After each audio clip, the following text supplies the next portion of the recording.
Scottsdale, Arizona, part of the greater Phoenix metropolitan area, home to over 5 million people.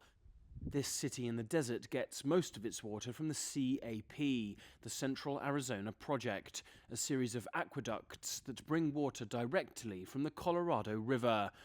It has allowed the desert to bloom, but water is running short. So Lake Mead is about a little bit more than a quarter full. You know, dams are complex constructions. They have levels at which water flows through, and if it gets to what we call dead pool, it can't flow south of or downstream of the dam. As a result of this, Arizona's share of the water from the Colorado River Basin reservoirs was cut by 21% in January.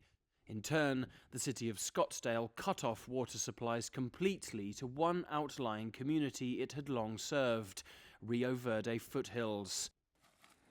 That sent residents of this unincorporated area scrambling to secure alternative water sources with varying degrees of success and overwhelmingly higher costs.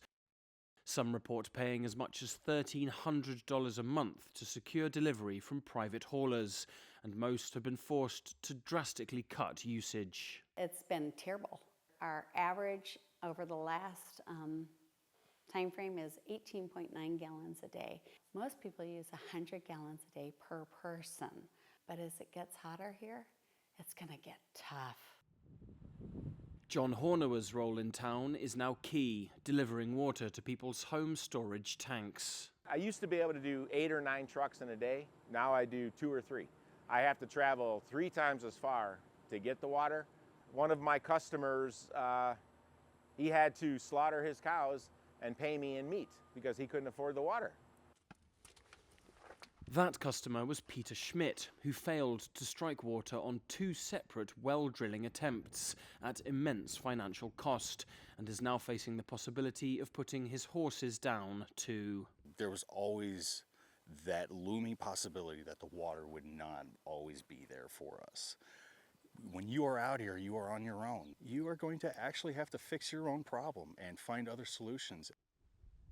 Local and state government efforts to find a solution for Rio Verde foothills are ongoing, but have so far fallen short. With water becoming less accessible, the long-term outlook looks increasingly bleak. With worst-case fears, this community may be ultimately doomed to turn into a ghost town.